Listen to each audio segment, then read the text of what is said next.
대불정경 이제 또 전체에서 봤을 땐 8권, 교화부로는 5권 어제부터 시작했습니다.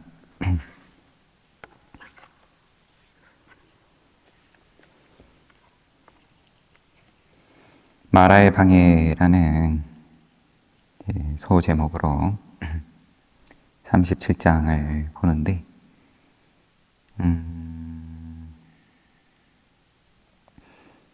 이제 뭐 간단한 이야기가 한 번 있었고, 마라가 부처님 탁발을 방해를 하고, 한 번 방해하는 걸로 그치는 게 아니라 부처님께서 빈 바루를 들고 마을 입구에 서 있었다. 왜 그러면 마을 입구에 빈 바루로 서 계셨을지 마라의 방해가 끝날 때를 기다리시는 걸 수도 있을 테고, 마라가 와가지고 바로 음식은 좀 얻으셨습니까? 탁발이 좀 되셨습니까? 이거는 너가 장난친 거 아니냐, 무슨 짓을 한 것이 틀림없다. 덕망 있는 분이시여 그렇다면 다시 마을로 들어가 음식을 구해보소서. 그런데 이것은 곤궁에 또 빠뜨리기 위해서 한 소리였고, 마라의 의도를 미리 아시고 부처님께서는 불쌍히 여겨서 마을 안으로 들어가지 않았다. 마라가 이런 식으로 나를 해하려 하면 그의 머리는 7조각으로 쪼개질 것이다. 그런데 이런 대화할 때 목욕을 마치고 돌아오던 500명의 여인들이 지나가다가 적절한 장소에 섰다. 예를 표하고, 마라가 이때 한 말이 음식이 없으며 너무나 배고파 고통스럽지 않겠습니까? 음식이 없어도 광음전에 있는 마하브라만과 같은 선정에 들어서 희열을 누리며 시간 보낼 것이다. 이 가르침에 500명의 여인들이 예륙과를 이루었다.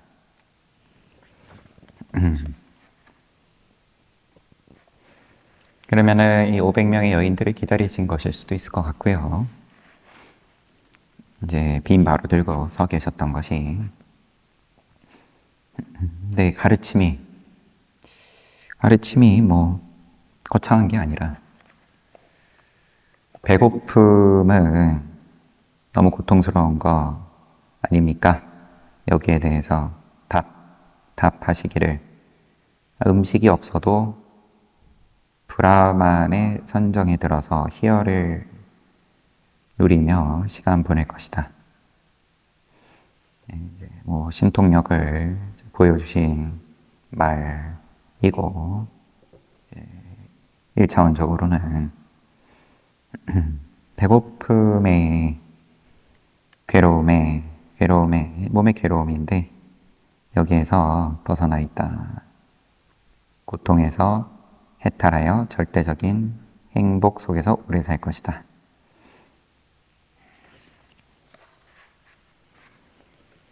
여튼 그 얘기는 그렇게 끝났고, 고살라 파세나디 왕하고 또 백성들이, 시민들이 보시 경쟁을 막 펼치는데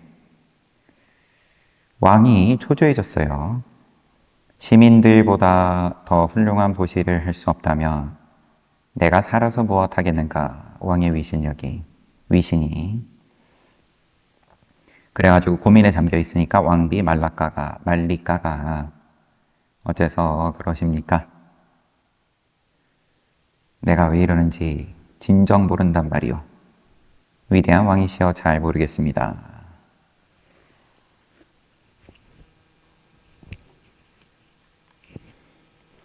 왕의 말을 다 듣고 난 왕비가 복잡하게 생각하실 것 없습니다. 땅과 물을 통치하는 제왕이 자신의 백성들에게 굴복했다는 이야기를 들어본 적이 있습니까? 제가 보시를 준비해 볼 터이니 염려 마십시오. 그리하여 왕비는 왕의 후원 아래 그 무엇과도 견줄 수 없는 보시를 준비하기 시작했다. 위대한 왕이시여, 황금 궁전 안에 향기 나는 쌀라 칼야니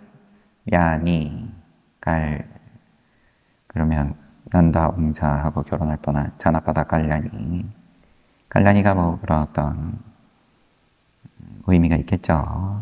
네, 살라 깔냐니 나무로 만든 큰 천막을 짓고 500명의 비구를 경내에 머물게 하소서. 궁전 안에 커다랗게 천막 짓고 500의 비구를 머물게 하소서. 그리고 다른 사람들을 밖에 머물게 하소서. 500마리의 코끼리들이 각각 코로 일산을 들고 서서 비구 500명의 의지처가 되게 하십시오. 니팔랑 금으로 만든 8채의 배를 준비하십시오. 배들을 천막 중앙에 놓은 뒤 향수로 채우십시오. 비구들 사이에는 공주들이 앉아서 향기 나는 향나무를 빻아가지고 향을 낼 것입니다. 그리고 다른 공주들은 동그란 부채를 들고 비구들이 모여있는 곳을 향해 부채질을 할 것입니다. 그 외에 다른 공주들은 향나무를 빻은 뒤에 배로 옮길 것입니다. 그 공주들 중에서 몇 명은 푸른 연꽃 다발로 배 안의 향수를 저어 향기가 잘 퍼지도록 할 것입니다. 하지만 시민들에게는 공주는 물론 하얀 일산과 코끼리도 없습니다. 따라서 더 이상 그들은 당신과 대적하지 못할 것입니다. 왕만이 준비할 수 있는 방식으로 그런 코끼리나 일산이나 하얀 일산, 왕의 상징인 하얀 일산, 그 다음에 공주들을 활용을 해서 비구들 500에게 공양 올리는 모양을 만들면 됩니다. 그러자 왕은 대단하고 나의 사랑이여 정말 좋은 충고였어 라고 대답한 후에 곧 왕비가 지시한 대로 모든 것을 준비했다. 시민들하고 왕하고 경쟁을 하는데 그 어떤 경쟁심을 말리카 왕비가 잘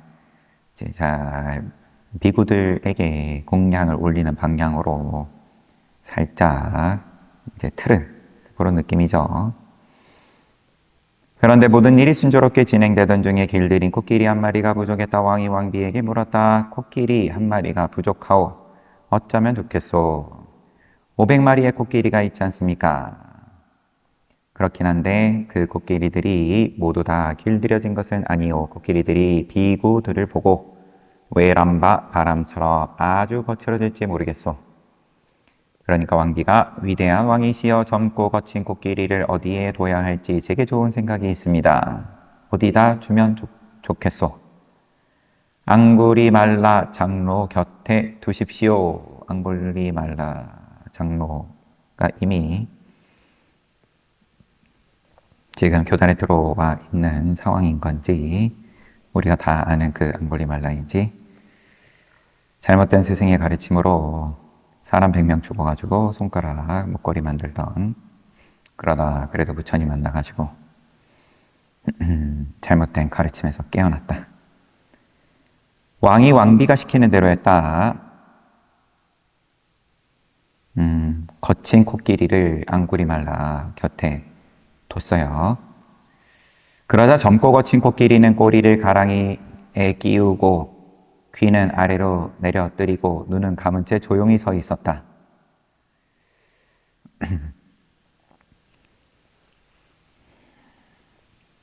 사람을 그렇게 많이 죽이고 한 그 기운에 눌린 건지 뒤에 내용이 뭐라고 나올지. 사람들은 그 모습을 보고 놀라서 이렇게 말했다. 거친 코끼리조차 저렇게 유순하고 조용해졌다. 잠시 후 왕은 부처님에게 존경심을 표하면서 수승하신 부처님, 저는 비구들에게 적당한 물건들과 또한 적당치 않은 물건을 모두 당신께 드립니다. 이처럼 하루 동안 왕이 한 비길 데 없는 보시에 들어간 물건들의 가치는 1억 4천만 금이었다.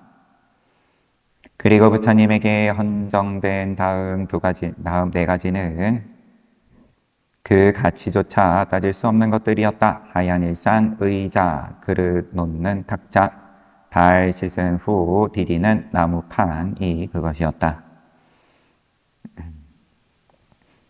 이와 같은 보시를 누군가 다시 한다는 일은 불가능했다. 왕만이 가질 수 있는 하얀 일선은 그러하고 나머지도 아마 그런 것으로 추정이 되고요.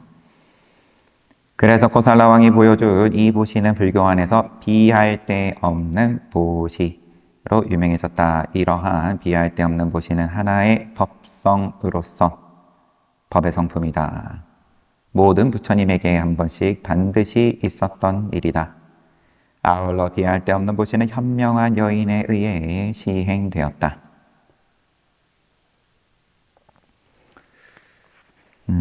앙굴리말라 뒤에 좀 가면 또 나옵니다. 앙굴리말라.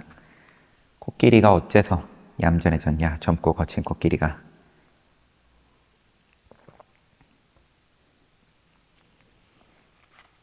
비할 데 없는 보시는 현명한 여인에 의해서 시행되었다. 왕을 잘 이렇게 인도해서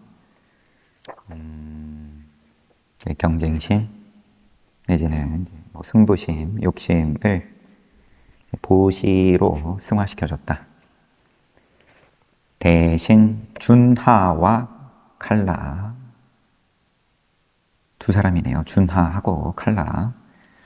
코살라 왕 파세나디에게는 두 대신이 있었다. 그들의 이름은 준하하고 칼라였다. 칼라는 파세나디 왕이 그처럼 부처님 승단에 비길 데 없는 보시를 하는 것을 보고 생각했다.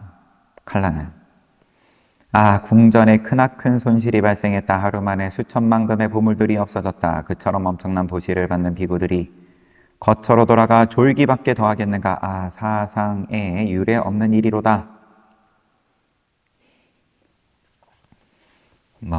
그래요. 졸기밖에 더하겠냐. 그 반대로 준하는 이렇게 생각했다. 오 왕은 그야말로 적절하고 성공적인 보시를 했도다. 왕권을 세운 사람이나 최고 지배자가 아닌 이상 그런 보시를 할 수 없다. 그가 비길 데 없는 보시를 함으로써 갖게 된 명성은 어떤 누구와도 나눠 가질 수 없다. 나는 왕의 비길 데 없는 출중한 보시를 축하하며 말한다. 사두 사두 사두. 대신 준하는 이처럼 왕의 보시가 지닌 진가를 인정하고 기뻐했다. 준하는 파세나디 왕에게 긍정하고 이 비할 데 없는 보시를 긍정하고 칼라는 또 살림 걱정하고 둘 다 필요하죠. 부처님에 대한 음식 대접이 끝나자 파세나디 왕은 부처님에게 드릴 물잔을 들고는 곧 있을 부처님의 설법을 기다렸다. 부처님께서 생각하시기를 왕은 마치 거대한 홍수가 물결치며 내려가는 것처럼 대단한 희생을 베풀었다. 그의 희생에 모든 사람들은 만족하였는가? 이에 부처님은 대신 준하와 칼라의 마음을 알게 되었다. 다시 생각하시기를 만일 내가 왕의 보시에 걸맞은 설법을 베푼다면 칼라 대신에 머리는 7조각이 나는 반면 준하 대신은 예류도를 이룰 것이다. 이에 칼라를 가엾게 여긴 부처님은 그처럼 훌륭한 보시에도 불구하고 오직 사국에만 설하후 그곳을 떠났다. 마음씀이 이제 법을 들을 자격이 없는 자다.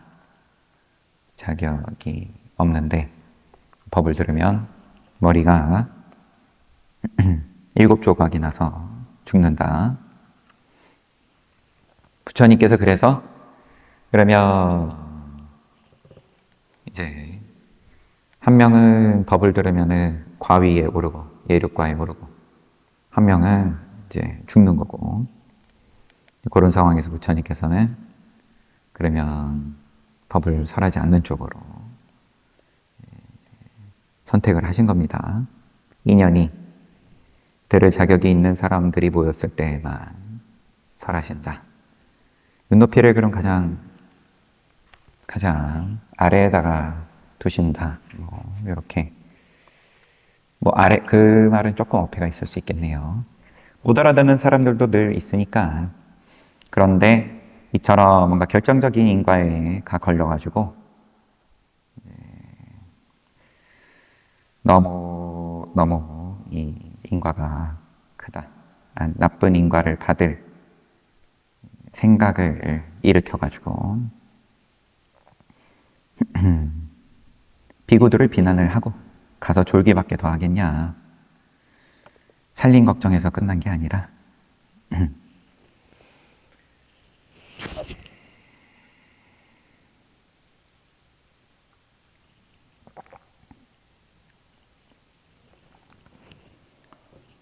그래가지고 부처님께서는 훌륭한 보시에도 불구하고 오직 삭국에만 설한 뒤에 그곳을 떠났다.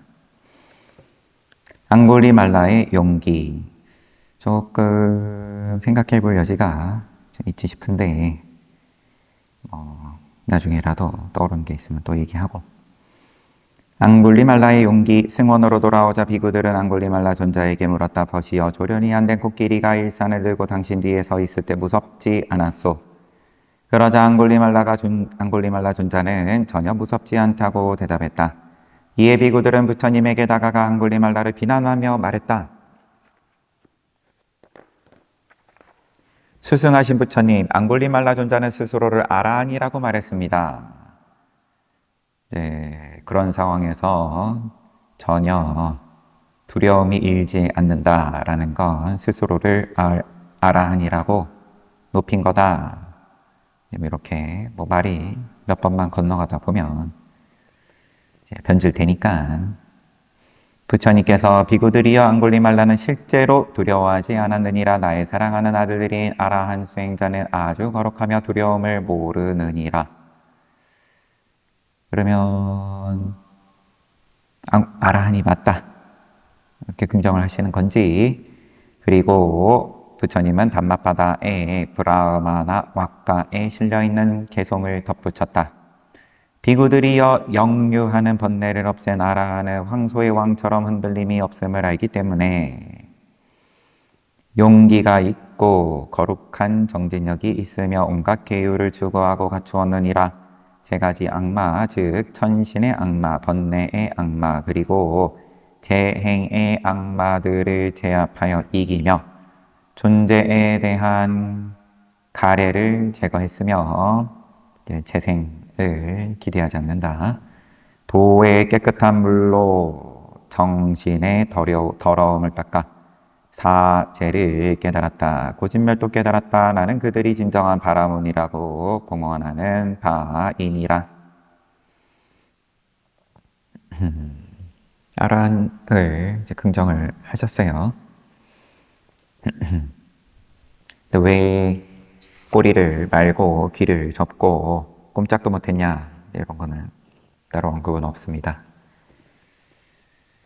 두 대신의 운명, 대신 이야기도 또 계속되네요. 부처님의 설법에 만족하지 못한 꼬살라 국왕 빠세나디는 이렇게 크게 비할 데 없는 공양 올렸는데 삭국에만 설하고 가셨으니까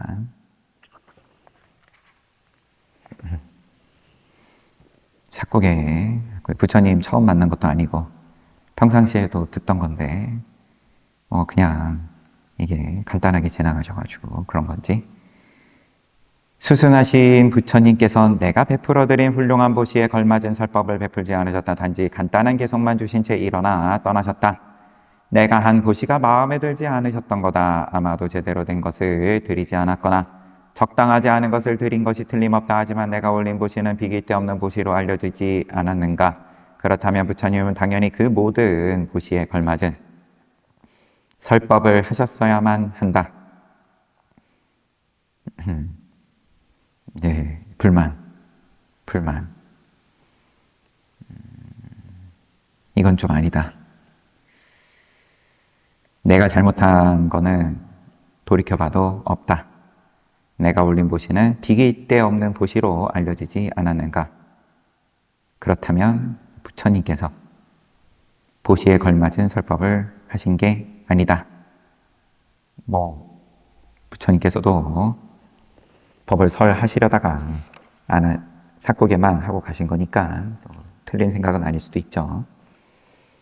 그런데 이제 원인은 따로 있는 건데 부처님께서 간단한 설법만 하신 이유는, 그런데 이제 자기에게서 원인을 찾다가 못 찾으니까 부처님이 잘못했다 이렇게 가는 거니까, 생각은 눈에 보이는 정도에서 거기서 이제 인과를 끼워 맞춰야 되니까. 이에 왕은 승원으로 가서 부처님에게 예를 올린 후에, 수승하신 부처님, 제가 바른 보시를 한 것이 아니었습니까? 보시에 적절한 것들을 제공하지 않았거나 보시에 적절하지 않은 것들을, 보시에 적절한 것들을 제공하지 않았거나 보시에 적절하지 않은 것들을 제공한 것입니까? 제가 뭐 잘못했습니까? 왜 그런 것을 묻는 것이요, 위대한 왕이여? 저의 비길 데 없는 보시에 적절한 설법을 듣지 못했다고 생각합니다.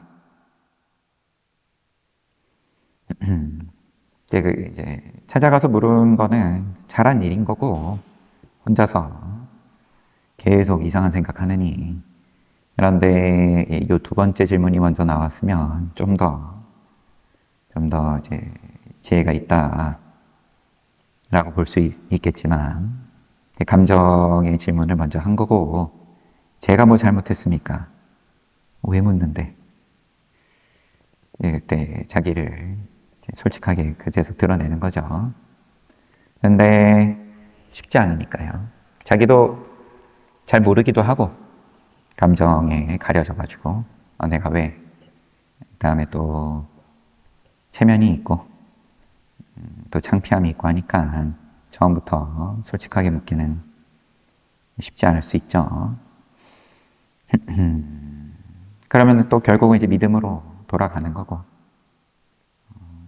나의 창피함에 대해서 얼마든지 드러낼 수 있을 만한 믿음이 있냐 없냐.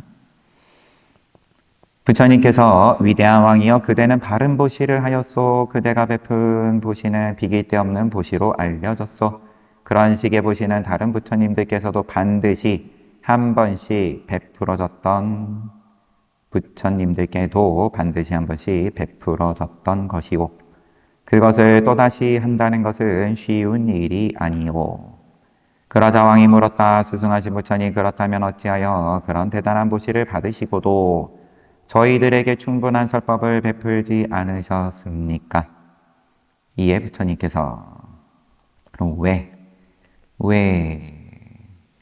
설법이 이렇게 빈약했습니까? 하니까 부처님께서, 그것은 청중들이 순수하지 않았기 때문이요.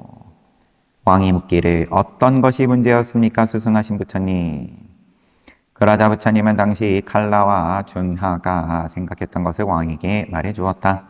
그리고 칼라에 대한 연민으로 보시에 걸맞은 설법을 베풀지 않았음을 설명했다.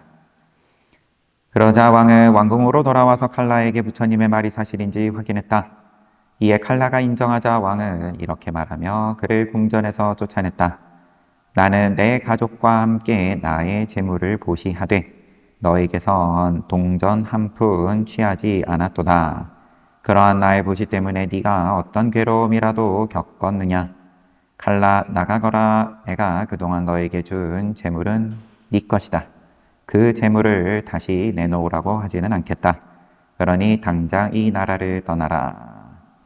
그런데 왕은 다시 준하를 불러 부처님의 말이 사실인지 확인했다. 준하가 사실을 인정하자 왕은 이렇게 말했다. 아주 잘하셨습니다. 아주 잘하셨어요. 정말이지 그대가 자랑스럽습니다. 그러니 저의 수행원이 되어서 제가 했던 방식으로 7일 동안 보시를 해 주십시오.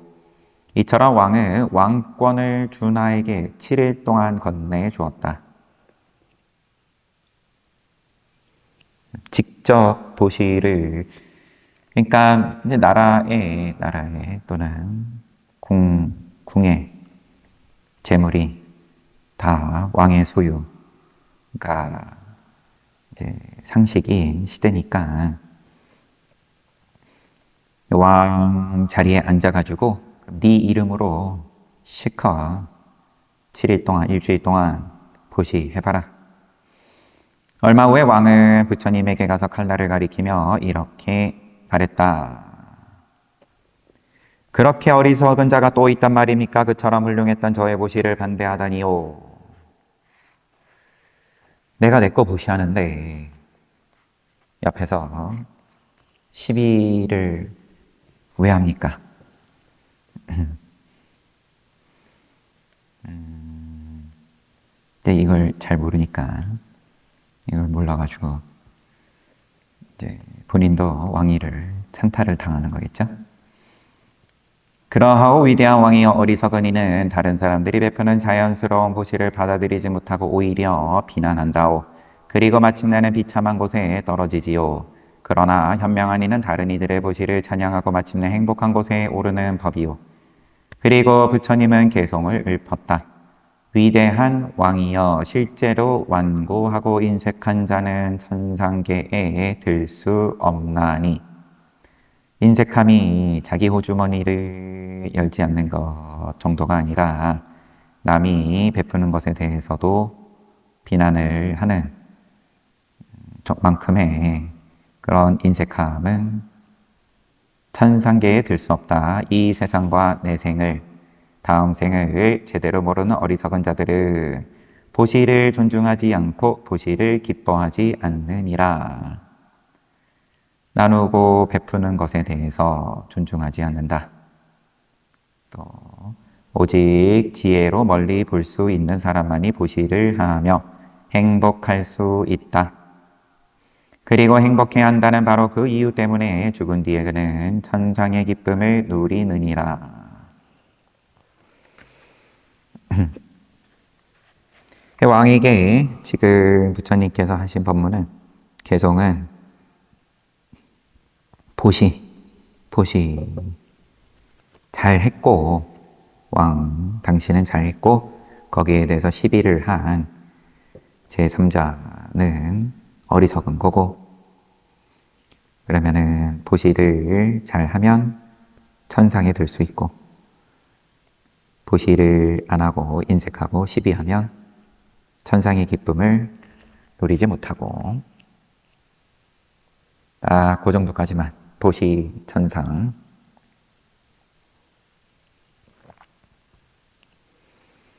부처님의 가르침이 끝나자 준하 대신은 고귀한 예류자가 되었다. 그리고 그는 왕이 말한 대로 7일 동안 즐거운 마음으로 보시를 베풀었다.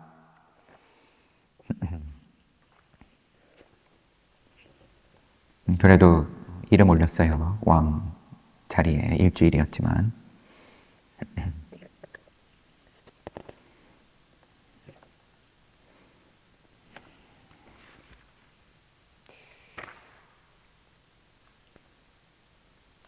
잠깐만 다시 한번 살펴보면, 이야기의 시작은 꼬살라 왕이 시민들하고 보시에 있어서, 왕이 처음에 매우 정성 들여가지고 시중을 준비하니까 이거를 본 시민들이 더 좋은 걸 준비하고, 또 왕이 내가 질 수 없다 하면서 더 정성껏 준비하고, 시민들은 다시 더, 이렇게 6차례나 경쟁이 진행이 되었다가 시민들은 처음에 했던 것보다 1,000배가량 보시를 하게 되었다. 왕은 초조해졌고 뭔가 이제 고민에 빠지니까 말리까 왕비가 잘 인도해가지고 500의 비구들에게 왕만이 할 수 있는 보시를 준비해서 올리게끔 했고, 이것은 이제 법의 성품이다. 법의 성품은 여러 가지로 나오죠. 부처님께서 고행을 하신 것도, 과거 부처님들도 모두 다 그러한 과정이 있었고, 근데 이 곶다마 부처님, 서가모니 부처님은 조금 특별하게 그 기간이 상당히 길었던 거고, 아니면 뭐 상수 제자가, 언제나 두 제자가 부처님을 잘 보좌를 하고 그 다음에 또 먼저 세상을 떠난다, 뭐 이런 것도 있었고, 장면마다 법의 성품에 대해서 법성이다. 그런데 늘 나오는 이야기가,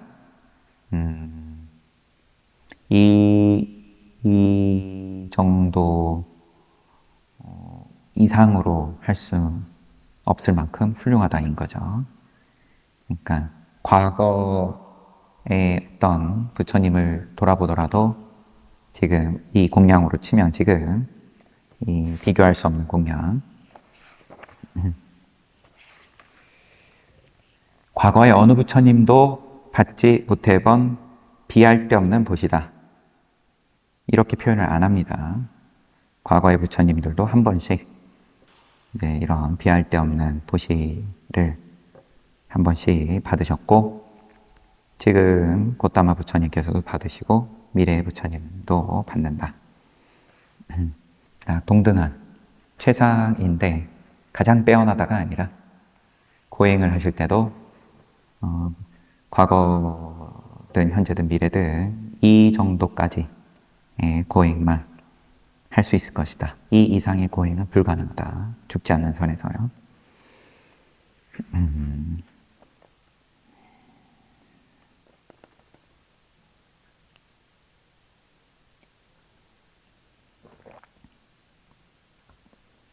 시위 자타카, 아리타 자타카를 설하다. 부처님께서 개송을 설하실 때 바세나디 왕은 몹시 기뻐하면서 시위국에서 만든 겉옷을 부처님께 바쳤다. 그 옷의 가치는 10만 금이었다. 시위국이 까시국인 건지 다른지 여하튼 까시가 또 까시라는 이름으로 등장했던 것 같아요. 그 다음날 비구들의 왕의 너그러움에 대해 이야기를 나누었다. 것이여 거살라고 강한 비길 데 없는 보시조차도 만족스럽지 않은 모양이오. 그러니 설법을 마친 부처님께서 비구들이 이야기를 나누는 거네요. 설법을 마친 부처님께서 시위국에서 만든 10만 금이나 되는 겉옷을 대가사입니다. 다시 올린 것 아니겠소. 보시에 있어서만큼 왕은 아주 탐욕스러운 사람인 듯하오. 그때 부처님이 들어와 비구들의 대화에 대해서 물었다. 부처님은 대답을 들은 뒤에 비구들이여 외적인 소유물을 남에게 주는 것은 쉬운 일이니라. 과거에 선하고 현명한 보살들은 60만 금 가치가 있는 재물을 사람들에게 매일 나누어 주어 잠부디파 대륙에 살고 있는 사람들 모두 쟁기를 들고 일할 필요가 없도록 만들었느니라. 그럼에도 보살들은 그런 외적 재물을 나누는 것으로 만족하지 않았느니라. 보살들은 재물도 보시를 그렇게 차원을 다르게 크게 하고 또 그들은 자기가 매우 좋아하는 것을 남에게 준 사람은 진짜 원하는 것을 가질 수 있는 특별한 혜택을 누릴 수 있다고 확고하게 믿었느니라. 자기가 가장 보시하기 힘든 걸 보시할 때 진짜 원하는 것을 가질 수 있는 특별한 혜택을 누릴 수 있다고 확고하게 믿었다. 그런 믿음이 있었다. 그런 혜택을 누리기 위해 보살들은 원하는 사람들에게는 자신의 눈이라도 빼주었느니라. 그런 후 부처님은 비구들의 요청으로 과거 생에 있었던 사건이 시위 자타카를 절하셨다. 얼마 후 비구들은 모여서 이런 대화를 나누었다. 벗들이여 왕은 세존을 모시는 비구 승단이 선행을 위한 복전이 된다는 사실을 잘 알고 있었소. 그래서 세존을 모시는 거룩한 비구 승단에 비길 바 없는 보시를 했던 거요. 비할 바 없는, 앞에서는 큰 문제는 아니지만 비할 데 없는 보시.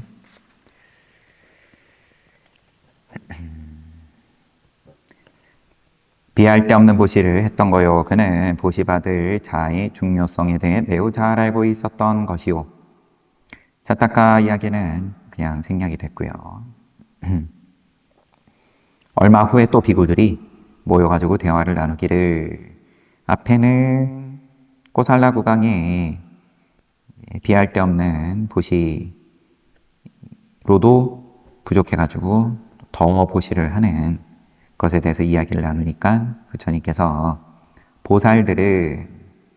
과거에 보살들은 제물로도 하는데, 그런데 가장 소중히 하는 것, 또 얼마든지 나눠줬다. 이렇게 갖고 싶어 하는 이에게 이야기를 하셨고, 그 다음에 또 비구들이 모여가지고 나누는 대화가 비구 승단이 복전이 된다는 사실을 왕이 잘 알고 그래서 비할 데 없는 보시를 했다. 그는 보시 받을 자의 중요성에 대해 매우 잘 알고 있었다. 비구들이 모여가지고 이런 얘기 하니까 여튼 그때 부처님께서 무슨 이야기 하는지 물었고 이야기를 들으신 다음에 비구들이여 꼬살라왕이 고심하여 순위를 정한 후에 우선순위를 정하고 살아계신 부처님이라는 최상의 복전이 독특한 보시에 씨앗을 심은 것은 최상의 복전에 씨앗을 심은 것은 놀라운 일이 아니다.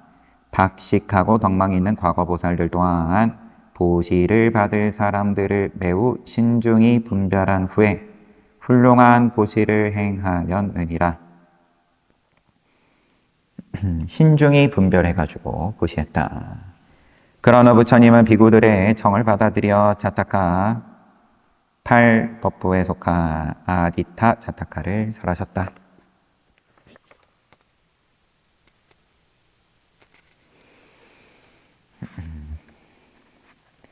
비슷한 내용의 반복이어서 아마 넘어갔을 것으로 보이고요.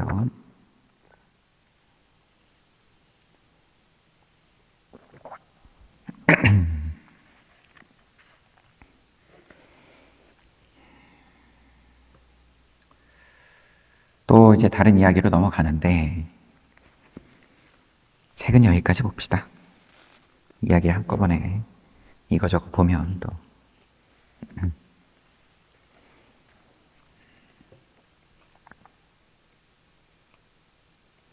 마라의 방해라는 제목으로 이런저런 이야기들이 나오는데 그래서 꼬살라 왕의 보시, 제가 오늘 본 건 이렇게 보시를 꼬살라 왕이 꼬살라 파세나디 왕은 신심이 빈비사라 왕이라든지 거기는 부처님 보자마자 믿음을 크게 냈던 입장이니까 이제 그런 거는 아니었지만 그래도 뭔가 단순하지만 어떻게 표현하면 부처님 좋다 한번 복전이다 이런 생각 한번 생긴 다음에는 그러면 또 신나게 자기 생각 그대로 또 실천하고 나중에 말리카 왕비가 죽고 나서는 또 나란 일은 뒷전이 돼버리고 이제 밖으로만 돌다가 왕위를 찬탈당하는 상황으로 가고 또 부처님을 너무 좋아해가지고 인척이 돼야겠다. 그래가지고 사가족에 공주를 보내라. 이게 지금의 관점으로 그러면은 적당한 일이었다, 아니었다, 도가 지나쳤다 이런 이야기를 하는 거는 별로 의미가 없을 것 같은데 어쨌든 강대국이고 사가족을 이제 그 틈바구니에서 이제 힘들게 살고 있는 입장인 거고 하지만 또 종족의 자부심은 또 대단해가지고 공주 보내라는 것에 대해서 받아들이지 않고 머리를 쓴다고 쓴 게 시녀를 양녀로 들인 다음에 그 다음에 보냈다가 그게 나라가 멸망하는 원인이 된 건데 나중에 지나서 후회를 해본들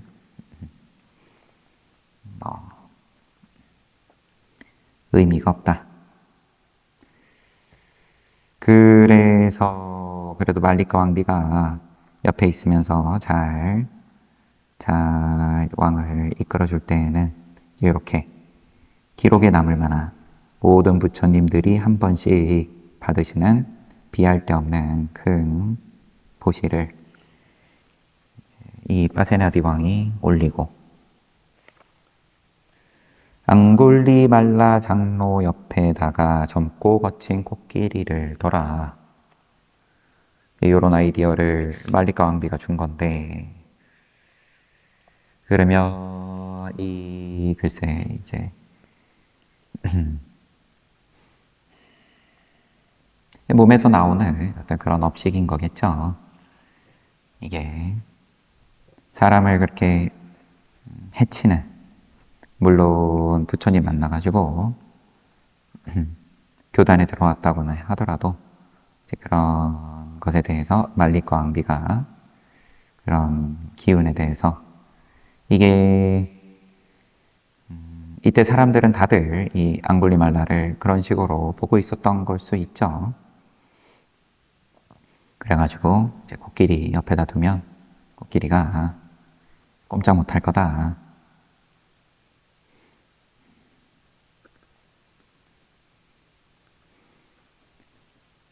그런 다음에 대신 두 명이 나오는데, 한 명은 왕의 큰 보시에 대해서 긍정하고 사두를 외치고, 다른 한 명은 궁전의 손실이 너무 크다. 비구들은 받을 자격이 없다. 이런 소리죠. 부처님을 포함한 거고, 사상에 유례 없는 일이다. 이런 시비를 한 인과로 생각을 잘못 일으킨 인과인데, 이 소리를 입 밖으로 낸 것도 아니고 시비를 크게 했다가 나쁜 마음을 크게 먹었다가 부처님께서 이 보시에 걸맞은 설법을 베풀며 칼라 대신의 머리는 7조각이 날 거다. 이렇게 생각을 하시고 법문을 못 하셨다. 가엾게 여겨가지고 보시에 걸맞은 설법을 하려고 그러면 최상의 설법을 하셔야 되는 건데, 지금 비할 데 없는 보시를 받으셨으니까 그럼 비할 데 없는 법을 설하셔야 되는데,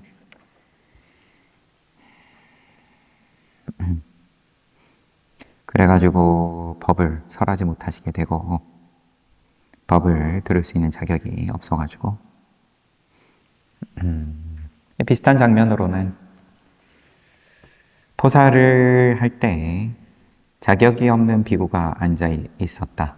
포사를 하는 자리에 그런 말씀을 따로 입 밖으로 안 내시고 포사를 안 하시고 부처님께서 침묵으로 가만히 계셨죠. 그것도 역시 20번째 안거라고 아난조자에게는 그렇게 나왔는데, 그래서 그때부터 부처님께서 포사를 비롯한 다른 이런 비구 행사에 동참을 안 하시고 부처님을 그런 행사의 일원으로 카운팅을 안 하고 이제 전반부 후반부의 어떤 그런 변화에 대해서 설명하는 요소 중에 하나였죠. 그래서 침묵으로 계시고 그게 하룻밤이 다 지나갈 때까지 그렇게 침묵으로 계시니까 이 대중 가운데 포살에 동참할 자격이 없는 자가 끼어 있다. 그래가지고 옥년존자가 가가지고는 신통으로 아는 거죠. 누군지. 그래도 뭐 뻔뻔하게 가만히 앉아 있으니까 부처님께서 너를 알아봤다. 얘기해도 안 나가니까 잡아가지고 들어가지고 던져버렸다. 뭐 이런 장면도 있었죠. 그럼 모두가 동참이 될 자격이 갖추어졌을 때만 보살을 하든 아니면 여기서도 비할 데 없는 보시에 걸맞은 설법 또한 마찬가지로 이제 그러한 걸 태고요. 앙골리 발라의 용기에 대해서는 비구들이 시비가 있었는데 자기 저지른 일이 있다 보니까 교단 밖에서도 그렇고 안에서도 그렇고 환영받는 입장은 아니었겠죠. 대중들 사이에서. 그래가지고 곡길에 대해서 두려워하지 않는다. 그러니까는 그것조차 또 시비거리가 되는 거고 부처님께서 하지만 명시하셨다. 아라는 흔들림이 없다. 여기에 대해서. 판세나디 왕이 부처님께 또 불만이 일어가지고 찾아가서 묻고 부처님께서 그냥 그대로 말씀하시고 그래가지고 왕은 돌아가가지고 두 대신 각자 불러가지고 확인한 다음에 너는 네 것도 아닌데 왜 시비하냐? 네 것도 아닌 일에 네 일도 아닌 일에 왜 시비하냐? 이해가 안 된다. 그렇게 어리석은 자가 또 있단 말입니까? 그러하오 위대한 왕이여, 어리석은 이는 다른 사람들이 하는 선행을 받아들이지 못하고 비난한다. 자비로운 보시를 받아들이지 못하고 오히려 비난한다. 다른 사람이 악행을 해도 비난하고 선행을 해도 비난하고 여하튼 남이 하는 일에 늘 시비다. 그렇게 어리석은 자가 또 있단 말입니까? 라고 왕은 얘기했는데 평생 부자로 살아가지고 이게 납득이 안 될 수는 있겠지만 세상이 우리 사는 세상은 다 남이 하는 일에 선행이고 악행이고 할 거 없이 늘 시비하라고 뉴스도 나오고 또 드라마도 나오고 재밌다고 보고 그러는 건데 그래가지고 쫓겨났다. 왕이 가지고 있는 것을 다 빼앗지는 않았지만 너는 우리나라에 살지 못한다. 그 다음에 긍정을 했던 대신 불러가지고는 칭찬을 하면서 직접 왕의 역할로서 일주일 동안 보시를 하시오. 왕에 오른 거죠. 그대로 어떻게 보면 일주일만이었긴 하지만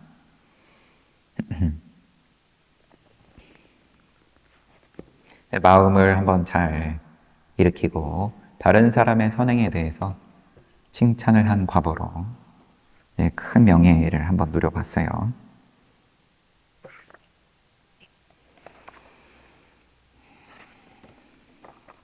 아무튼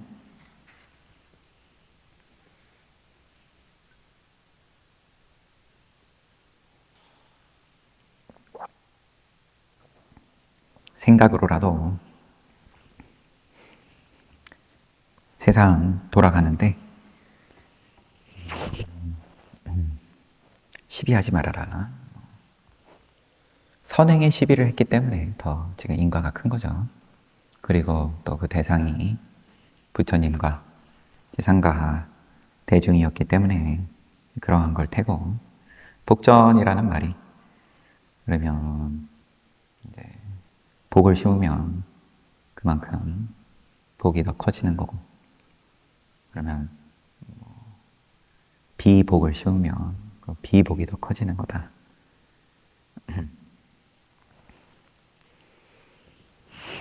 네, 뭐 그런 이야기 함께 잘 봤습니다. 쉬었다가 정진하겠습니다.